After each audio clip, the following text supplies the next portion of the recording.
Without further ado, I will turn the mic over to Rabbi Dr. Beni Gesundheit to give lecture 30. Thank you very much, Susan. Mazal tov to you. Mazal tov to everybody. I wish to welcome everybody who was with the course over their 30 lessons. It was an outstanding experience for myself, a very wonderful and unique privilege. I will address that soon. Let me start with the lecture, which will also be later on online. The closing lecture, what we call the Siyum, the closing lecture will be, I would like to start with the summary of the course, primarily about my few of the dreams. Later will be some greetings from collaborators who actually made it happen.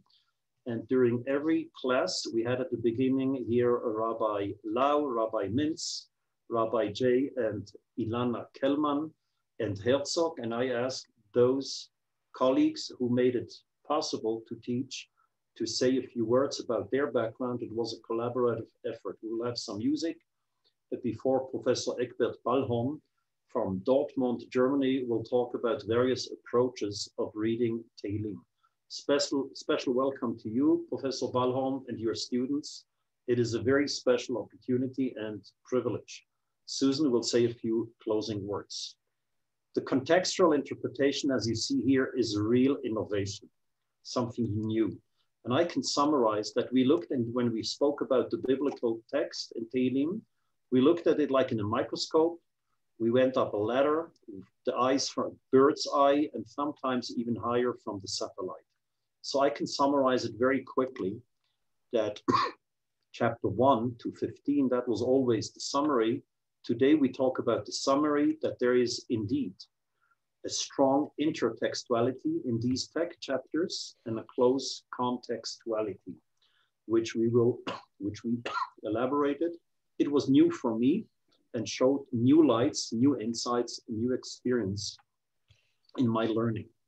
The privilege to learn is expressed very clearly in Tehillim 34, where it says, Lechu banim shim'uli yirat Hashem alamedechem. That was on the door, on the entry of the famous yeshiva in Lublin, Poland, Yeshivat Chachmei Lublin, and you will find that on many special places. It was for me a special opportunity to study, to learn, to teach, and I hope that you will have the same experience to learn, to continue and grow in learning, and find a place to learn it with a friend, to teach others, and learn together. That is the summary in numbers of all the lectures, which I think was far beyond my expectations. If you see the numbers of the 38 lectures, the flowers go to Susan and to Dr. Audrey Samuels, who are outstanding support along the entire time. We had an average of 92 attendees and 150 in Zoom, YouTube, and it is open for the future as an online lecture, as a course. L'Rabbanan di B'chol Atar V'Atar. That is a very special realization of Lechu banim shim'uli. Thanks for making that possible. It was for me a personal privilege. Many people helped, and over the last 10 years that I'm studying Tehillim, I had a very special privilege to learn with brilliant people in Israel, worldwide. And you see the names here. We work on different aspects, which I would like to present you shortly. Yes, I'm speaking now. On the graphics, and I would like to thank everybody, and the participants of 929 English are a very special stimulation for my own studies, teaching, and understanding of the text. Special thanks to King David and to Ezra HaSofer. Allow me to share with you my dreams. And in the last lecture, I can tell you whatever I feel comfortable with, because even if you laugh, it's the last lecture. So I left that for the last lecture. I have big dreams, and I just see from the feedback how much interest and curiosity is in the field. So would like to invite you to be part of that. I work personally on a book called Sefer Tehillim Kesefer Ukesipur. Tehillim as a book and as a narrative. In Hebrew, it sounds better. And I work with that for 7 years, and it is fascinating. I add graphics. We work with the Hebrew text, of course, which makes it very, very challenging. I do think that it is helpful to put everything online with the courses, which we have now in English, and we have them previously in Hebrew. We would appreciate your survey, your questionnaire, which you did, and is extremely helpful if we want to approach other institutions, educational institutes, to adopt this learning. These feedbacks are extremely helpful. So that is the focus of the website, and thanks the focus of the online course. It comes together with the website where Susan was very helpful. Furthermore, my dream is to build a visitor center called King David and Tehillim Visiting Center with a huge wall with the entire book of Tehillim. I would be happy if you're interested to have a newsletter with the regular updates so we can continue to be in touch online, per email, and the lecture here and there. This group and the organization will be called Chevrat Tehillim, which has a strong personal background for myself, as I would like to show you now. We are a day before Yom Ha'atzmaut, the Day of Independence, and Chevrat Tehillim takes me back to Krakow, where there was a synagogue called Chevras Tehillim. That was the place where my late father, Zichrono Livracha, used to pray, and he lived in this neighborhood, a city with 70,000 Jews. When I was there recently for my medical work, I found a place, it's a pub, and I was exhausted when I came in there because I couldn't find the place. And when I was exhausted, I fell asleep. I woke up afterwards, disappointed that I couldn't find the place. And here I see on the wall the paintings where I was sitting in the pub, where you can see Kivrei Malchei Beit David, wonderful paintings, which are now a pub. And that puts, of course, a very strong connection to the past of our generation, our parents' generation, where there were these days and where we are today. And you can imagine where he went through when you look at the number here and what we had over the last week, Yom HaShoah, the remembrance, the Holocaust, and now celebrating the state of Israel tomorrow. Rabbi Beni Lau's father and my father, Zichronam Livracha, went through the same way, and it's actually exactly the story of Sefer Tehillim.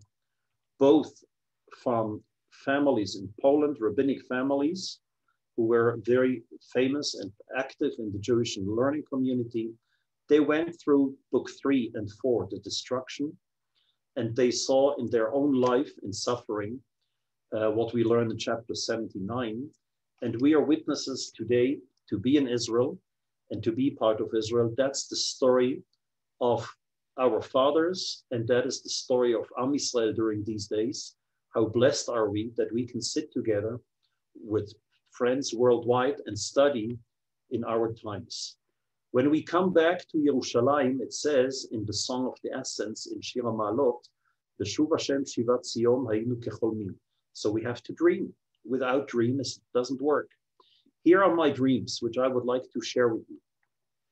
I would like to continue this Chevrat Tehillim in Jerusalem, commemorating what was pre-war, what was 2000, it might be more years ago in Israel.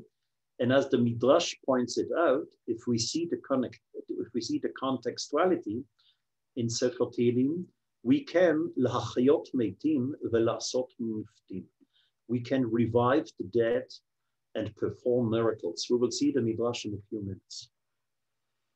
My dream is to put everything on the wall, and I did it with the help of Amos Safrai, who is in the audience, I hope. I put the entire book of Sefer Tehillim on the wall, 23 meters, the entire text, and here dressed as King David, I walk through my book. It's a very special teaching experience to be King David. To tell the story as a personal experience, it is much more than just a little imitation, a simulation. It's quite an interesting experience. I think it's actually the idea of Sefer Tehillim, because as Professor Ballhorn pointed out in his books and research, it's the concept of the Davidization of the concept, that we continue his dream. So dressing up as King David is for me personally quite an experience. And we are looking for a place in Jerusalem where we can have such a visiting center, a visitor centers, where we see everything on the wall, with a movie, with excellent modern technology to show the context of the book, the story of the book, which is totally new to the Jewish scholarship and is really a wonderful new insight. It needs a bridge to connect these ideas, and I think it's not difficult to do it both in English and both in Hebrew. I am very, very grateful, and that Amos Safai helps me with these efforts. I would like to put in these places visitor centers that would look like that, the 5 books, and the story, you have it here from right to left in Hebrew. And here the same idea, the 5 logos which we have in our course, which will take us from left to right and from right to left. And it will be a huge 30+ meters to walk through that with technology, how to teach it.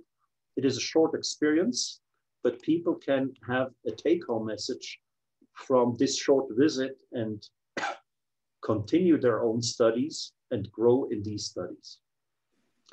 I showed at the very beginning this beautiful painting from Dan Rubinstein, an artist in Switzerland, from Israel, who prepared this painting for me in 2015.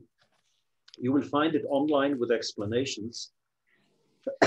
It summarizes book number 1. It summarizes chapter number 1, Vayaka'etz Shatul al Palgai Maim, the scholar who studies the Torah all day long. He is deep in his learning, next to the tree, and it flows to Zion. It flows to this place when all the nations who initially threaten Am Yisrael, they will actually join afterwards, and Yivdu et Hashem b'yiram will be part of, at the end of the book, of a universal flow, a universal story. I summarized in each lecture at the end what we did today and what we did at the end. And I hope I could show you the flow of Tehillim as a religious journey from the beginning to the end. You have here the structure of book 1, 2, 3, 4, 5. And I hope I tried my best to tell the story, to show how the structure flows in many lectures and graphic presentations we showed that. If it comes now to the end, the book of Tehillim has a connection from the end to the beginning. So I think if we come now to the end of the shiur, I want to close with the last line in Tehillim, Kol ha-neshama tehallel hallelujah. There are a lot of musicians, a lot of musical instruments at the end, but at the end it is every personal soul which will continue to sing. And I want to wish you and everybody to continue that with his own soul and to continue this song for the future. No doubt about it that for me personally, the story from learning at the beginning to praising at the end and praising in different steps over the 5th book, Hallel HaMitzri, the Egyptian Hallel, Hallel HaGadol, the great Hallel, and Psukei de Zimra, the closing Hallel, they have a crescendo. It gets stronger and deeper and more powerful. And we get closer to this flow of idea in our days, which is a very special privilege to sit in Jerusalem and talk about Tehillim. That's not like in Krakow 150 years ago or earlier. That is a new experience where we see the text coming to life. And the summary of the entire course is in one word. Thanks everybody for the participation. Thanks everybody for creative, interesting questions, ideas, and suggestion. That was a great experience for myself. I would like now to ask different people who were extremely helpful, and you have them, as I said, in every shiur at the beginning. 929, Rabbi Dr. Lau, Beni Lau, Rabbi Adam Mintz, and Shira Hecht-Koller, and afterwards Rabbi Dr. Shuki Reis, and Rabbi Jay Kelman and Ilana, he will join later, and Susan, who helped so tremendously for all along the course. Hallelujah, Odeh Adonai b'chol levav, besod yesharim ve'eda. There is a special thank because we could do it together. It was not just a personal experience, it was an experience of learning together in a community. Let me share and present the beauty of this idea by Tehillim. In Tehillim 92, it says, Tzadik katamar yifrach ke'eres balvanon yiske. The righteous is compared to a date palm, and he will flourish. But if he is together with others, shtulim beveit Adonai, bechatzrot Eloheinu yafrichu. Once he is planted in the right place in the house of Hashem, they will make others flourish in the court of our God. Yafrichu is not the same grammatical form as yifrach. Yifrach, he will flourish. The plural should be yifrechu. But yafrichu means ifil, he will cause others to flourish. He will stimulate, and there will be an ongoing interaction, not only from his own learning, but from the learning by others who will activate and be a stimulation for others. That's exactly what I experienced. If we do it all together, we are not a single palm. We are a community to learn that, and we are blessed with such a wonderful community of 90 people in each class, of 150 learning together, and we should be in touch by the website for the future. Rabbi Beni Lau, we studied together in the yeshiva. As I said, his father and my father had the same journey from Poland through the Auschwitz and Birkenau and Buchenwald. What a blessing that we could be together. And he unfortunately can't be here. He has the great vision of 929, huge amount of people who study on a regular basis, and his contribution is unique. And I would just like to hear what he has to say. Please listen to his special blessing. I'm so excited to bless all of you who read every day chapter in Psalms, more than half a year, chapter after chapter. We all felt that our expression, speaking with God every day, sharing with him our feeling, it's a blessing. I hope that all of you who had that experience will continue on. Thank you special to Dr. Beni Gesundheit, who wrote every day his ideas, his explanation, and together with him, with 1,000 people in 929 project, we finished today that project. Good luck for all of you. Thank you, Rav Beni. Susan?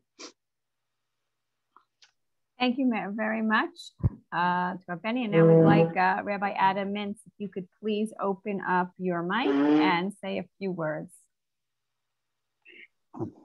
Thank you so much, Susan. And it just is a great pleasure for me to thank Rabbi Dr. Beni Gesundheit for this amazing series and really sharing Tehillim with so many people. It's an honor to speak after Rav Beni Lau. Rav Beni Lau was the visionary who put together the idea of 929 in Hebrew. And it's been my honor, together with Shira and together with our team, to be able to share 929 with the English-speaking world. I can just say that Rabbi Dr. Beni, we had a special opportunity in 929 English. We were the Shadchanim. We really put together all the different pieces that allowed this class to happen. and allowed so many people to enjoy and to learn from your Torah. And it's such an honor to look at the screen and to see the different types of people who've come to learn Tehillim together. We look forward to continuing to learn with you. And like you said, the most important word is kicholmim, that we'll be able to dream together with you. May your dreams come true. May our dreams come true. And may we be able to dream together. Thank you so much, Rabbi Dr. Beni. Thank you, Rabbi Mintz. It's important to dream, but I think it's also important to be a Adam, to be a mensch, and see how that enriches our experience. It was our conversations we had last year that made it all happen. Thank you very, very much for the Shidur. Thank you very, very much, Rabbi Mintz. And now I'd like to introduce Shira Hechkaler, who's also from 929 and has been instrumental in having the course online. Shira, if you could unmute. Hi, everyone. So great to be here celebrating together with so many of you today. I know some of your faces, others I'm just meeting for the first time. So it's wonderful to meet you. We're so delighted to be marking this occasion, completing 150 prakim of Tehillim. And for those of you that have been learning with us from the beginning of the 929 cycle, completing 717 prakim in Tanakh. So kol hakavod on this milestone. For speaking on behalf of Rabbi Mintz, myself, and the whole 929 team and Torah in Motion team, in this strange and disorienting last year, I think what's really situated and anchored so many of us, myself included, is the ability to come together regularly and with consistency to learn with different communities and explore our sacred texts through new vistas and windows, being open to new perspectives and ideas. And a silver lining of the moment really has been the ability to learn with new voices from around the world in ways which we would not have been able to do otherwise. And so with that, I really want to offer on behalf of all of us tremendous hakarat hatov, much gratitude to everybody involved, to Rabbi Kalman, to Ilana Kalman, to the whole Torah in Motion team for imagining this series, to Susan Suna for orchestrating all of the technical details, for collecting and posting all of the sources and materials, and of course to Dr. Beni Gesundheit for your dedication, your scholarship, your erudition, meticulousness, and really leading us all on this journey through Tehillim with its poetry, its song, its narrative, its history, and enriching us in so many ways. And I'm going to share my screen for just a moment here because this series has really been a key piece of the 929 Shita, the 929 approach. The approach of 929 really engages a multiplicity of diverse perspectives, leading each of us, different contributors from a wide range of contributors from across geographic borders, denominational lines, different ages, with scholars, students, and professionals all sitting alongside one another. And I want to just give a sense of this project from a parak of Tehillim 104, Psalm 104, parak Kuf Daled Baruch Nafshi, which we read on Rosh Chodesh today. I think some of our time zones, it's still Rosh Chodesh, a parak that celebrates the creation of the beauty of the world in its many varied dimensions. And a major goal of the 929 project is to give everyone an entry point into the text. I'm just going to scroll through this page. Obviously, everybody can kind of look at it on your own. But a major goal of the 929 project is to give an entry point into a particular text, into a particular parak, and to ask after reading that parak, what grabs you? What draws you in? What's your point of entry into this text? What's your point of entry given where you are now, where you've been in the past, and where you hope to go, right? Dr. Beni, you talked about your dreams. We look at texts and say, where can they bring us in terms of our dreams? What lenses do we wear when we look at these texts? What lenses do we wear as humans walking the world? And what lenses do we wear as Jews engaging with these texts from our particular vantage point?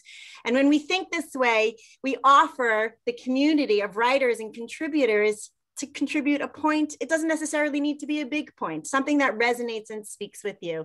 And so I just wanted to, collect on this mizmor that is special for today, Kuf Daled.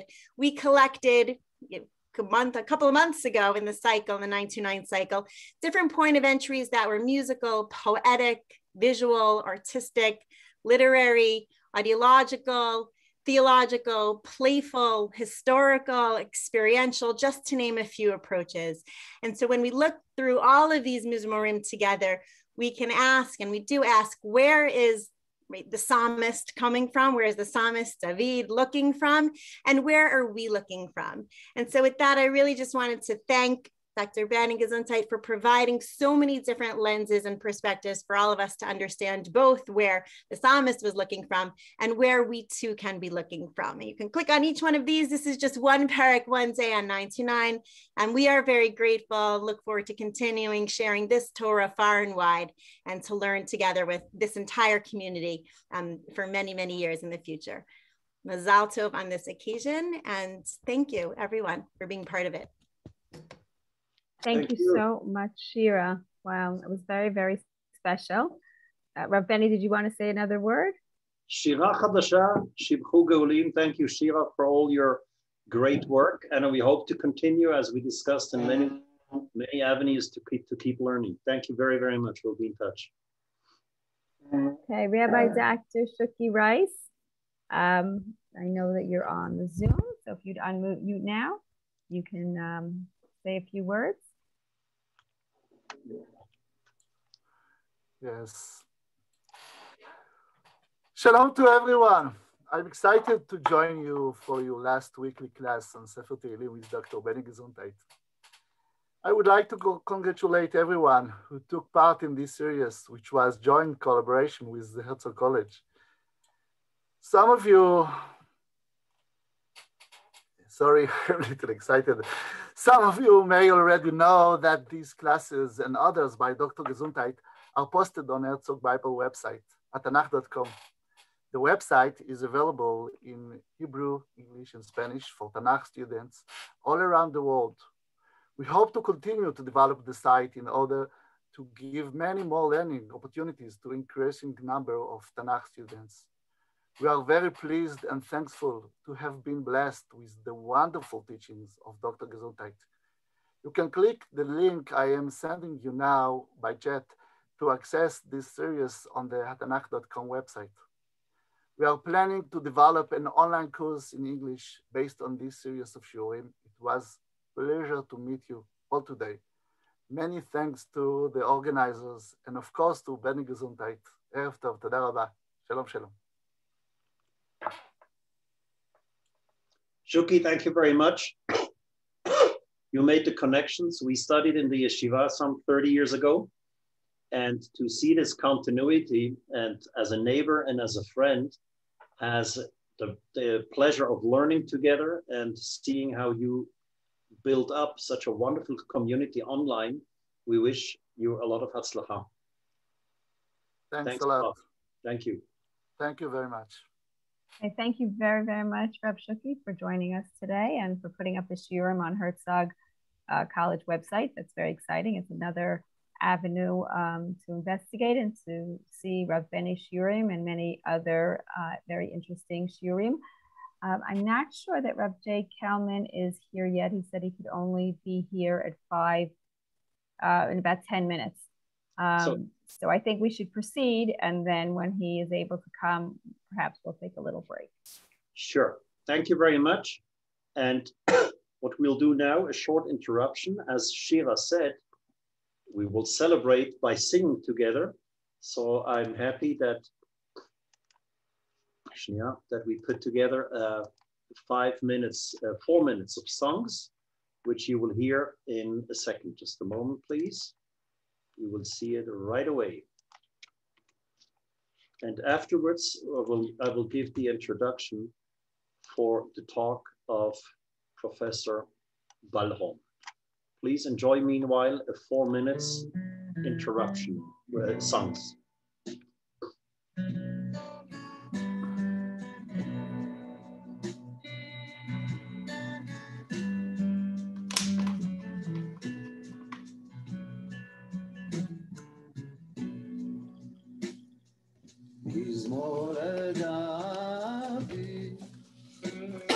Hashem Elohim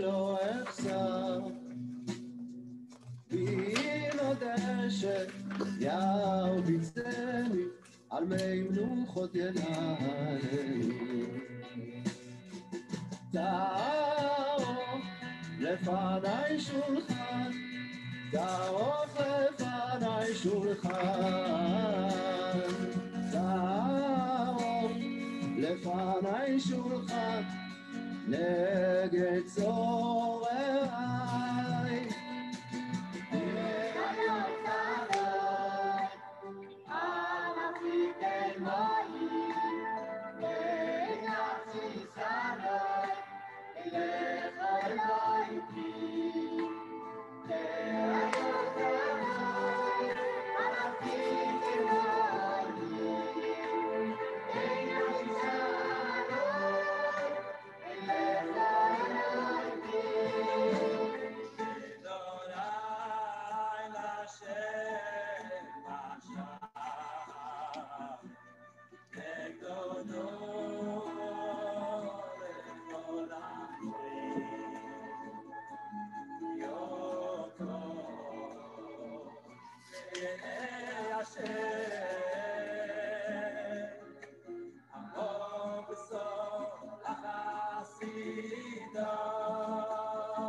ירושלים תשכח ימיני תדבק לשוני ולפיקי אם לא נזכרכי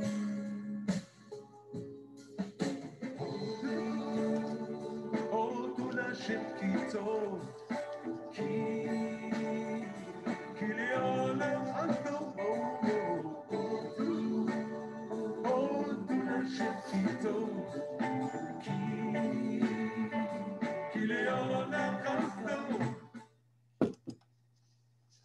I would like to introduce now Professor Balholm and allow me a few introductory notes. I learned the contextuality of Sefer Tehillim not from the Jewish scholars. I was asking these questions to myself. I found some of these connections over 30 years ago. Yes, in the Midrash by Rabbi Shamshon Raphael Hirsch and Malbim, I found interesting connections.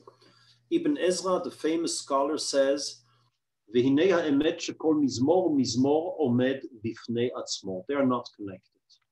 It was until my own search that I found the commentary by Professor Hosfeld and Zenger, excellent, wonderful scholars.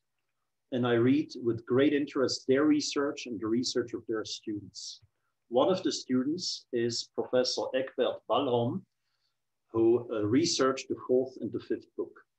So we have here an interesting meeting of scholars from Germany, Catholic background from the church, not necessarily the classical literature that you will find in the synagogues and in the yeshivot.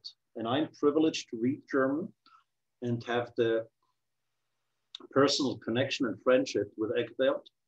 We live in another generation. If there was a synagogue in Exclesa during the years, Here we have a new synagogue and ecclesia that we sit and learn together. A new piece of art here, which gives us a lot to thought. In the Midrash, and I will not elaborate it, we discussed it in lecture 22. The Midrash knows about it. The Midrash talks about it, that there is a connection. The Midrash has a strong saying, sorry, here's a translation, a strong statement that if you understand the connection in the book, you can bring the dead back to life and perform miracles. Quite an incentive to study the book as a story. And I think they found it, and I engaged in this learning over 10 years with modern technology to search the text, and primarily with reading, meeting friends, learning their research. And when I met Professor Egbert Ballholm a few years ago, we were in touch. We met in a study week in Germany. Not only a great researcher, but also a teacher. And you see here, he is teaching his student in Dortmund, 1700 years of Jewish history, of Jewish life in Germany. And he sees that as part of the mission, not only to study what he learned from previously in his own studies, but to educate the next generation. And we are blessed to have students here with us in the on the Zoom. His opus magnum, the masterpiece of Telos des Psalters, which is the story, the end goal of the Psalter, we will hear about that in a moment, was for me extremely stimulating to read on 400 beautiful pages of research, his PhD published later as a book, his creative research, wonderful insights working with the text. That was a very special privilege for me. And as you write in chapter 102, we learn together with other nations. Your students can read it in German here. We seem to approach a time that we can learn together and might be have exchange and research different approaches in a respectful way. It says in Yeshayahu, Ki beiti beit tefillah yikareh lechol ha'amim, we should pray all together. We have to learn our prayers and to understand them. I think, Egbert, that with your studies and with the friendship that I enjoy, there is a place to come closer to this future messianic dream that all nations should sing and pray together. Nothing with 929 and Torah in motion is an accident. And if you thought that we have now in 5 minutes a short interruption because it will be the siren for those who were killed in the wars. We had last week Yom HaShoah and tomorrow Yom HaTzmaut. So that is not an accident, it's actually the main message. We will have to interrupt in 5 minutes, but I suggest that you start, Professor Ballholm, and we just stop for a moment of silence together. We can learn together and we can be silent together. I have no words to thank you that you immediately agreed to talk. And it's a great privilege and honor. And I hope I trust everybody will enjoy to learn from you. Please. Thank you, Beni, for the invitation and that you gave me the chance to speak in front of your audience and to share the experience of reading the text in common. I'm really honored that I'm able to collaborate with you, to talk with you. And I was touched when you talked about the history of your family and you shared it with us and with me. I think we are responsible for the past and for the future. And both belongs together. Especially as a German scholar, I will never forget what happened to Jews in Germany. And it is part of our own reading and thinking as Christians, as Germans, as scholars about Bible. And it's a blessing that you gave me the possibility to talk to you and to share insights into the biblical text. This is the most important thing I have to say at the beginning. And now I am trying to say something how I understand this book of Psalms and what are my ways of reading and understanding. Of course, I know you, Benny, know the text much better than me, and you know every detail. So I don't know really what I can add to know your knowledge, but I try to say something of the ways of reading. When I started my research for my PhD thesis, I had to look what to find out which topic could I take, and I decided to choose for the book of Psalms because I had the idea I will never come to an end when I'm reading this book. And this is really true. I have not come to an end since 30 years, and I'm happy about it.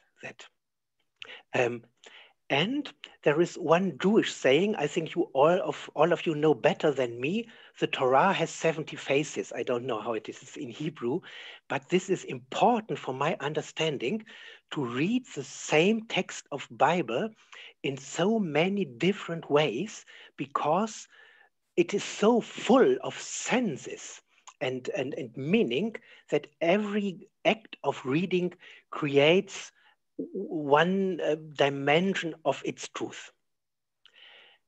I would like to start with a word from the German scholar, famous German scholar Gerhard von Rath, who said about the book of Psalms, the book of Psalms is the answer of Israel to the revelation given to it by God. And this word about the book, Answer of Israel, has become very famous in German Old Testament exegesis, but it is too small. It makes the book of Psalms too small just to say it is a prayer book. The book of Psalms is more than a book of prayers. It's a book of teaching, of revelation even, not just speaking into one direction as a prayer from the people to God, but even in the other direction. This is important to me. And the title of the book is Tehillim. This says something. I know you have already talked about this in your lectures. The idea of Tehillim is focuses on the final goal of the book. At the end, we have the great Hallel. But this one part of the book, on the other hand, the 5 books of the Chumash are called after their beginning words, Bereshit, Vayikra. And so I could say the book of Tehillim is starting with Ashrei Ha'ish, and this is as well not just the opening words, but this is the idea what this book could be. Should I come to an end? It's a short time to 8 o'clock. Then tell me the time when it's time. You will hear it. You will hear it. Don't worry. I will interrupt and say stop. Yeah. Go ahead. Okay. Have another minute or two. Yeah. And this is a programmatic opening, Ashrei Ha'ish, and this means these words in the first psalm is not a prayer. It is a beatitude. Thus, we have an mingling and intermixed state of this book. This is a prayer book, and in the same time, it's a book of wisdom, of chokhmah. And you can read the book of Psalms on different levels. You can pray these Psalms, or you can read and learn them in order to understand how world works, how to live your right, to make your right living, how to behave in the world. And this is important for me, that you can see this book on 2 different levels. It starts with Ashrei Ha'ish, and the first psalm is about Torah and not about prayer.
please. Thanks for interrupting with us, being silent with us. And of course, the things are connected. What we are learning scripture has to do with the world in which we live, and has to change the world in which we live and the way we live, and we seek justice and freedom. Ashrei Ha'ish, this is a book, Ashrei Ha'ish opens a book about Torah, and the word of Torah comes, and I could say, and the word halach comes. I could say the book of Psalms is opened by Psalm 1 as a special form of halacha. So it is interconnected with the Chumash, with the Pentateuch, because of the word of Torah. But at the same time, I could say the book of the Psalms is an application of Torah and is a part of Torah itself. And the person who learns the book of Psalms learns Torah. That means he learns how to live in the world, how to face evil, how to seek justice and freedom. This is the aim of the whole book. And it is the idea to translate Torah into the struggles of everyday life. So you can find it in Psalm number 1 and of course in Psalm 119, which is all about a model of learning and Torah. And one other aspect, Ashrei Ha'ish, who is this Ish, who is this person who is meant? It's not said at the beginning. The text is polyvalent, and polyvalence is one important part of Bible as revelation to my eyes. It means Ish can be Moses because of the idea of Torah. At the same time, it can be David because half of the Psalms are ascribed to King David. And Ish, that means a mensch. Every man and every woman who reads Psalms can start this way. And for me, it is of high importance that it's not said Ashrei HaTzadik. We start reading and learning Psalms on an anthropological basis.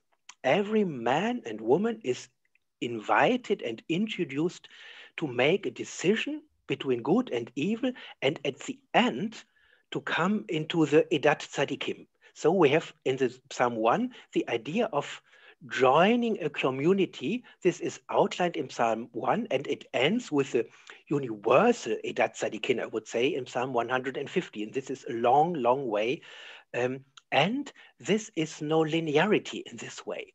We have going upwards and forwards, different ways, and every single psalm is not a linearity in its in the order of its verses. We have laments and praise, and again lament and praise at the end, and trusting verses. So the book of the Psalms, into its not easy order of Psalms, is a mirror of our own life, which has no single linearity. And I think this is the idea and a part of the message of this book. And we have a development from a single person who decides to be on the way of God, on the way of the Torah, and at the end, he founds an Edat Tzadikim, and at the end, the whole universe is being saved and is in a universal praise in the face of God. This is one part I wanted to say. Another idea I wanted just to outline is the figure of David. David is introduced for the first time in, of course, all of you know that, in the book of Psalms in Psalm 3. And this is not the order of his life, but David is introduced when he fled from Absalom. That means David enters the book of the Psalms at the deepest point of his own life, where he is not a king, where he is a poor man persecuted by his enemies and even his own family, his son. And this has a message. This is a new order. It is a programmatic idea about kingdom. David does not start as a king, but he enters again the book of Psalms as a human being, as a mensch, as an ish who is in a suffering situation. I think this is no accident, but this is an idea of the reading strategy and understanding strategy of the book of Psalms. And in this way, David becomes an example. He is not example, I would say, as king, but he's example as a person who trusts in God in every situation of his own life. And the last psalm we have from King David is 145, and there he talks about God HaMelech.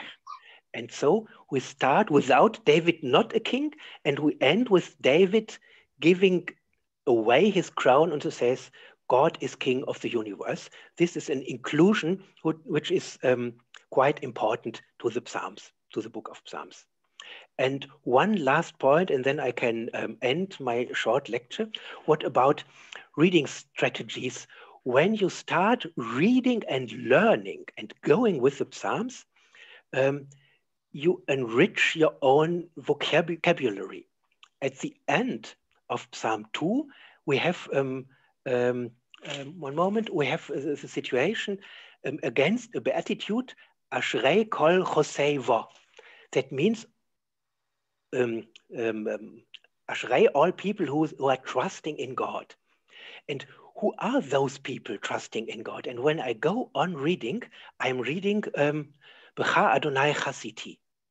I'm always reading these verses in other formulations, and I read at the beginning, those are on the way of Beatitudes who trust in God, and reading and learning this book of Psalms, I become the person who says B'cha Adonai Chasiti, and it becomes true in my own life by performing this text. This is part of the strategy of this book. And so it is my important goal. The book of the Psalms is a book of application of Torah, of reading Torah, of learning how God is, of learning how he works, and even of looking into my own life with a total realistic view, with enemies and all these obstacles I have to face in everyday life. And I learn at the end will be salvation after a long way for the whole mankind. That I can say at the end, hallelujah. Okay, I think I can stop at this point. Thank you. Professor Balhon, let me tell you that if we would have learned only one sentence, Shiv'im panim la Torah, the Torah has 70 faces. The commentators explain Shiv'im panim la Torah, there are 70 nations. Every nation has its own approach, has its own attitude. I can say that as a Jew, but from your mouth to hear, Shiv'im panim la Torah is much more authentic and more powerful. Look that we live in a time where we can learn, a class of Jewish scholars, people interested and familiar at the end of the learning, and we can hear what you taught us about Shiv'im panim la Torah. You teach us our midrash, and you are the personification of that. I think that's quite an interesting accomplishment. There is a lot to learn from your books. I would like to ask you, I don't know how much time we have. Might be Rabbi Jay, you want to say a few words, or Ilana has questions or comments. Susan, if you want to lead the discussion, please do so. Rabbi Jay is going to first start with a few words, and then we'll follow up with a discussion on what Professor Balhorn has just said, and there are already beautiful comments in the chat of appreciation. So Rabbi Jay. Okay, very few words. Thank you very much, and I'm sorry I was teaching, so I just came in towards the last end, but thank you very much. And really, the book of Tehillim is the book of Jewish life. It's what we turn to in prayer.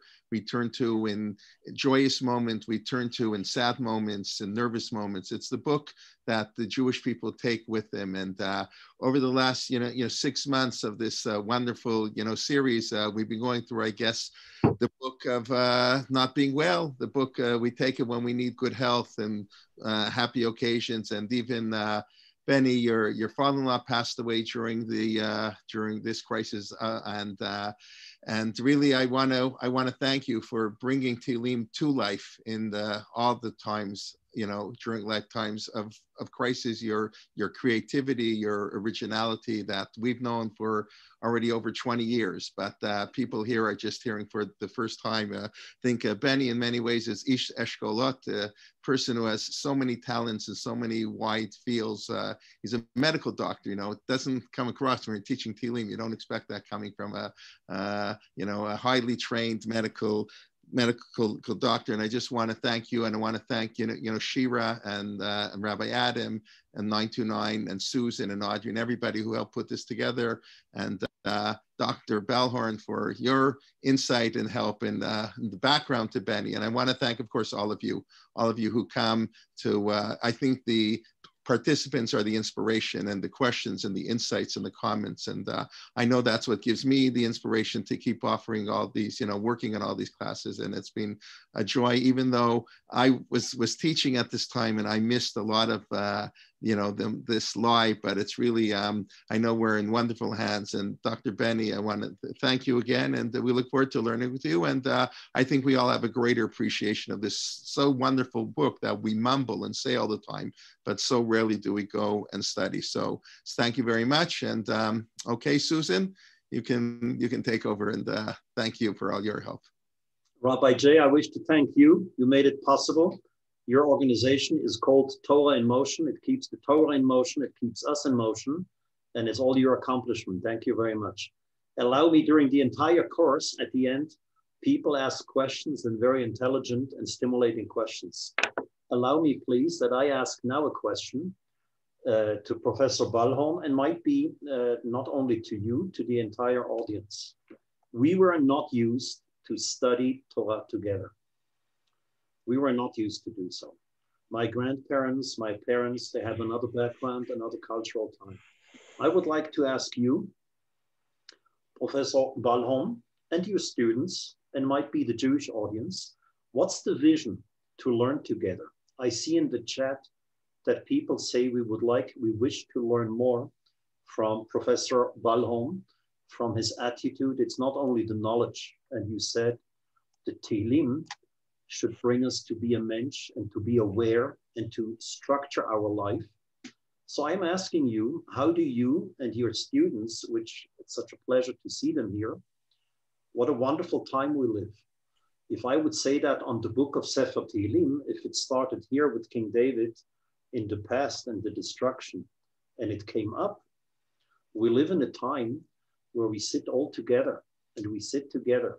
What's your vision for your career, for your teaching experience, activity?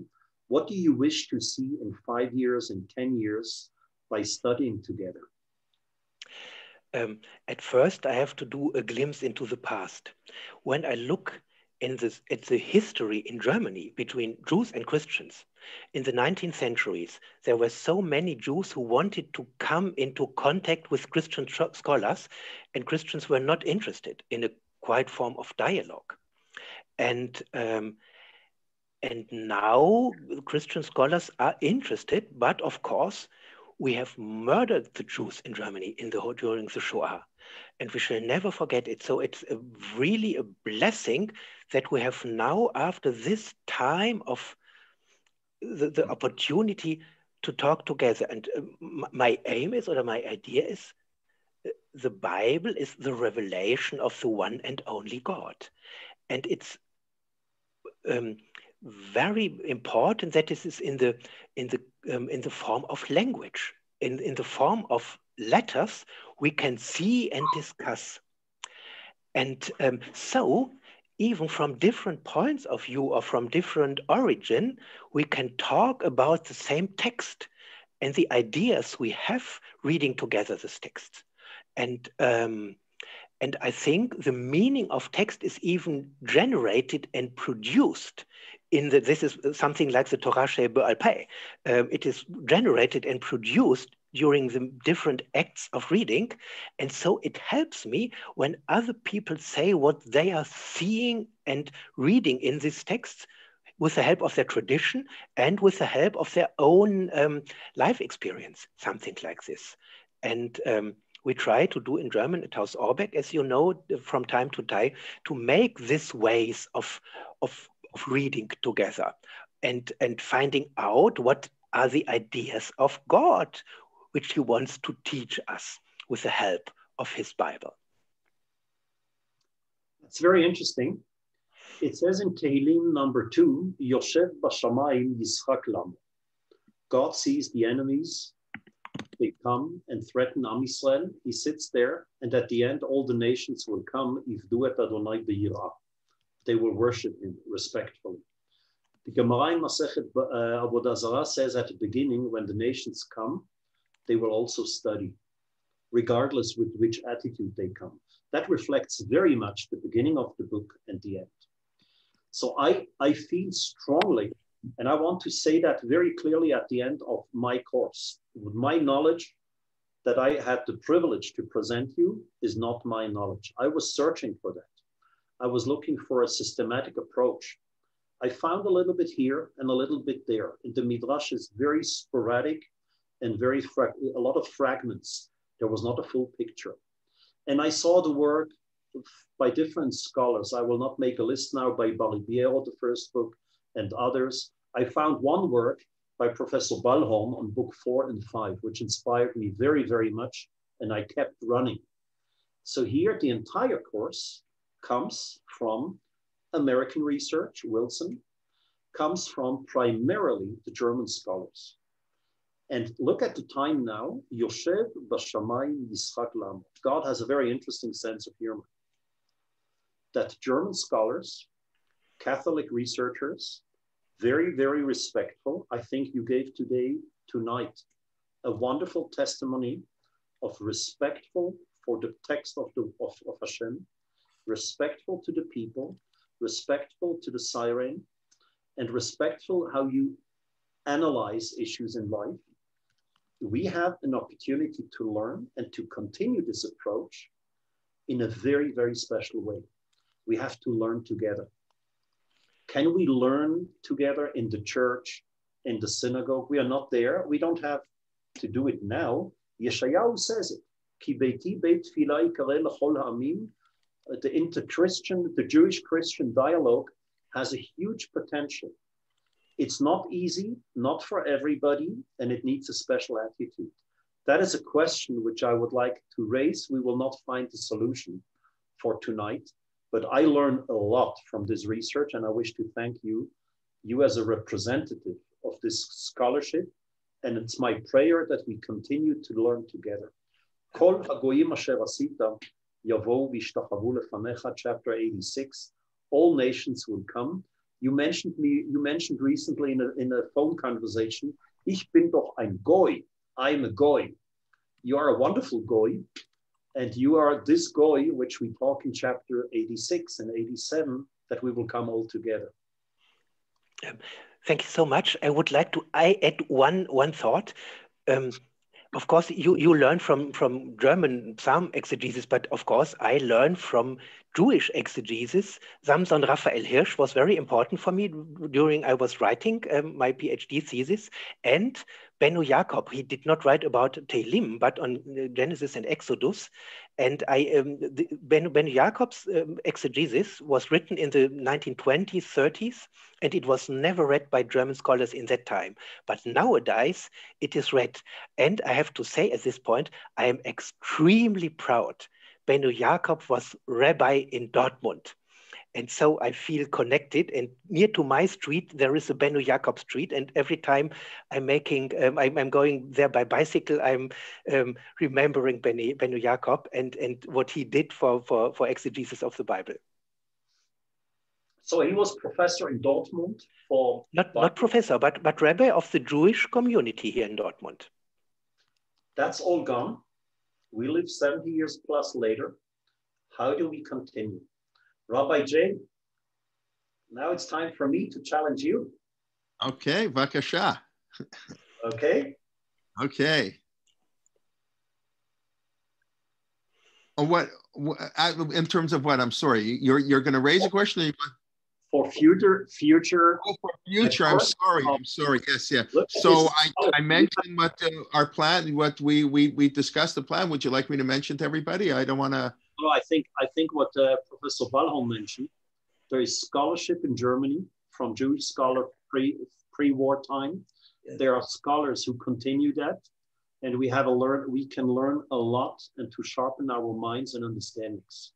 Yeah, this is the Beno Jacob book in English on Bereshit. Unfortunately, I don't read German, and unfortunately, his book on the rest of Chumash is not translated. I see someone is asking. Beno Jacob was a prominent Reform rabbi in Germany, but a tremendous Bible scholar. Nechama Leibowitz would very often quote him, and they translated his book on Bereshit. He was really a top scholar, and fascinating introduction about his approach, to those who were critical and to biblical, criticism, people who couldn't read Hebrew. Very, very fascinating. And anyway, so maybe that can be a future project to translate his works into English that did not get translated.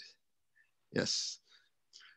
And listen, German scholarship was the basis of all modern Jewish, scholarship. As Beni, that's where it began. All the, the scholarship and whatever. What can I say? We had the, I don't know what the word is. We went on one of our core motion, like Jewish history trips to Germany a few years ago, and lots of people would not want to go on that trip. Regulars who came on every other trip felt they didn't want to go to Germany, and I felt that's the bread and butter where the Balei HaTosfot come from, and the Rishonim and Rashi, and so much. And then in modern Jewish history, you mentioned, Sefer Hirsch and neo-Orthodoxy, and so we are so beholden to so much of German Orthodoxy. And unfortunately, the ending was very beyond tragic. But hopefully, there is, I know, a great revival of Jewish life today in Germany, and maybe it's controversial for some people, but it's Israel and Germany, I know, are very close, and that's very nice. And I know when we were there, we met with some of the politicians who pointed out how close Germany is militarily. They cooperate with Israel, and I think I know they've done a lot to try to.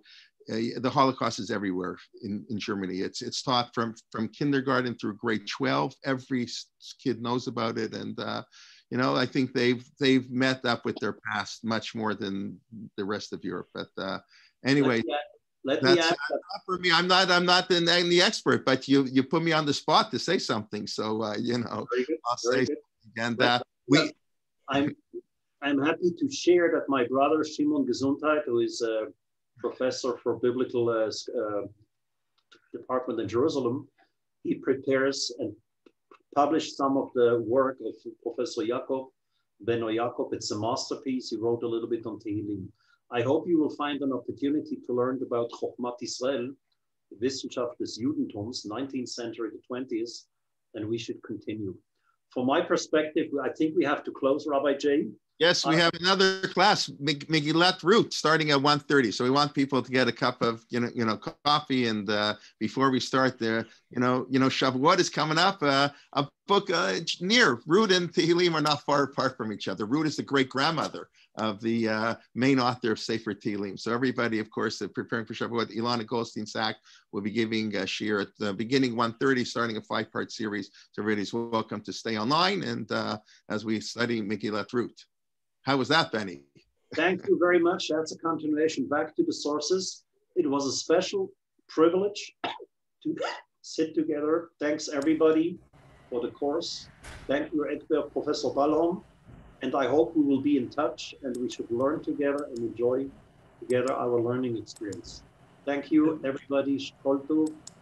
Thank you again, Beni. We look forward to learning in the future. I see Shira online. I want to thank you and for your help behind the scenes. And Dr. Beni, we look forward, as I'm sure everybody here does, look forward with learning you in the future. And I want to thank you again. And I want to share, allow me to share that I plan after coming back to other work that I have to catch up.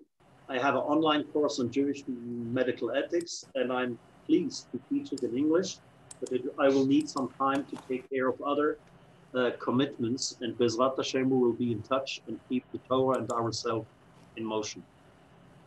Very good. Okay, thank you very much. That's what I was wondering if I should announce, but it's a lot better if you announce it. Thank you. Thank you. Everybody take a 4-minute break. And we'll, for those who'd like to stay, that'd be nice. And thank you to everybody. And thank you. Bye. Shalom, everybody. And Susan and Audrey and everybody. Okay. Sure. Thank you very, very much. Thank you, Professor Bellhorn. Thank you, Rav Beni. And thank you all for joining us for these 30 lessons. And I'm wishing everyone a Chodesh Tov. And we hope to see you again.